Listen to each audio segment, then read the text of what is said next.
শিৱসাগৰ আৱৰ্ত ভ্ৰমণত সংবাদ মাধ্যমৰ আগত সাংসদ গৌৰৱ গগৈৰ ভাষ্য। মই আশা কৰাতকৈ বেছি ভাল হ'ব ফলাফল। আমাৰ প্ৰচাৰ সভাত যথেষ্ট মহিলাই অংশগ্ৰহণ কৰিছে।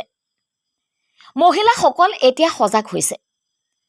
গছপুলিৰ নামত লাখপতি বাইদেউৰ নামত ঠগিছে চৰকাৰে, সেয়া বুজি পাইছে। গৌৰৱ গগৈৰ পাকিস্তান লিংক সন্দৰ্ভত সোধাত পুনৰ একেই মন্তব্য সাংসদগৰাকীৰ।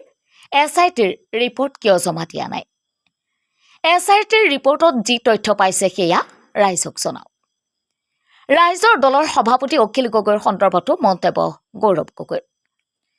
অখিল গগৈ এদিন আমাৰ পক্ষত কথা ক'ব, দুদিন পিছত বিপক্ষে ক'ব।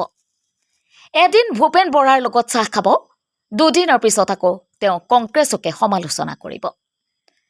ডক্টৰ হীৰেণ গোহাঁই ছাৰকো তেওঁ সমালোচনা কৰে। কোনদিনা তেওঁ কি হয় ধৰিবই নোৱাৰি। অলপ স্থিৰতা লাগে।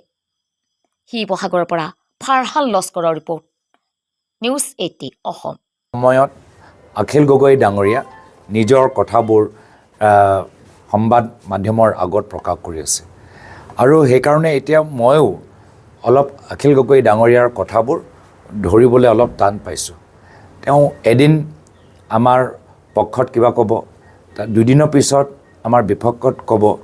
এদিন তেওঁ ভূপেন বৰা ডাঙৰীয়াৰ লগত চাহ একাপ খাব, দুদিনৰ পিছত আকৌ তেওঁ কংগ্ৰেছক সমালোচনা কৰিব। তেওঁ কেতিয়াবা হীৰেণ গোহাঁই ছাৰকো সমালোচনা কৰে, কেতিয়াবা মোক সমালোচনা কৰে, কেতিয়াবা কাৰোবাক প্ৰশংসা কৰে। তো কোনদিনা তেওঁ কি ক'ব ধৰিবলৈ টান হৈ গৈছে। তো আমাৰ ব্যক্তিগতভাৱেতো ঠিকেই আছে, কিন্তু যেতিয়া আমি কাম কৰিবলৈ বিচাৰোঁ অলপ স্থিৰতা লাগে। এতিয়া তেওঁ কোনদিনা কাক ধৰিব, কি ক'ব ময়ো নাজানো, হ'ব পাৰে তেওঁও নাজানে। তো সেইকাৰণে আজি এনেকুৱা এটা মোৰ মন্তব্য আপোনালোকক জনাবলৈ বিচাৰিছোঁ। নিৰ্বাচনৰ সন্দৰ্ভত মই ক'বলৈ বিচাৰোঁ যে মই আশাতকৈ বেছি ভাল হ'ব মই ভাবিছোঁ। যিহেতু বৰ্তমানৰ আমাৰ সভাত আমি বহুত মহিলাসকলক আমি অংশগ্ৰহণ কৰা দেখা পাইছোঁ।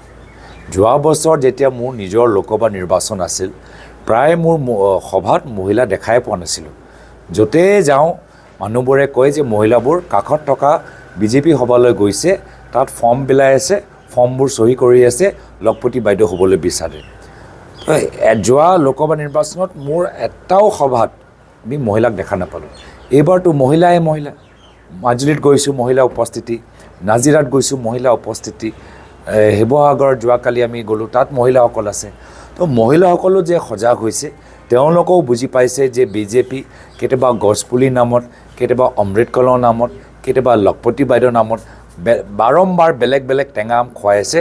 মহিলাসকল যে সজাগ হৈছে, মই সেইকাৰণে ভাবিছোঁ যে এইবাৰ আগতকৈ বেছি ভাল ফলাফল হ'বগৈ। তেওঁ SIT ৰিপৰ্ট কিয় জমা দিয়া নাই? SIT ৰিপৰ্টহে গোটেইখিনি তদন্ত কৰি আছে, তেওঁলোকে ৰাইজক জনাওক। SIT ৰিপৰ্টৰ ভিতৰত যিখিনি তথ্য ওলাইছে সেইখিনি তেওঁলোকে প্ৰকাশ কৰক। আৰু বৰ্তমানৰ সময়ত অসমৰ জনসাধাৰণ, তেখেতৰ ৰাজনীতি আৰু আমাৰ ৰাজনীতিৰ মাজত যে ডাঙৰ পাৰ্থক্য আছে ৰাইজে গম পাই গৈছে।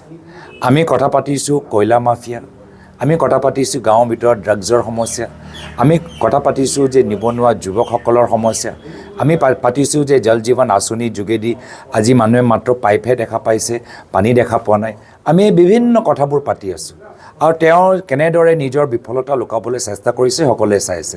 তো মোৰ অসমৰ মানুহৰ ওপৰত বিশ্বাস আছে যে তেওঁলোকে পাৰ্থক্য দেখা পাইছে, আৰু অনাগত দিনত যেতিয়া SITও ৰিপৰ্ট ওলাব তেতিয়া গম পাব যে কিমান ৰাজনীতি কিমান তললৈ তেওঁলোকে লৈ গৈছে। কংগ্ৰেছৰ উত্থান যথেষ্ট শংকিত। ভাজপা এতিয়া মুখ্যমন্ত্ৰী হিমন্ত বিশ্ব শৰ্মা ডাঙৰীয়া আজি তেওঁ বিৰোধী দলত বা বিৰোধী স্থিতিত কেনেকৈ তেওঁ জীৱন কটাব সেয়া লৈ তেওঁ চিন্তা কৰিছে, আৰু সেইকাৰণে এনেধৰণৰ আজি তেওঁলোকৰ কথাবোৰ আমি দেখা পাইছোঁ।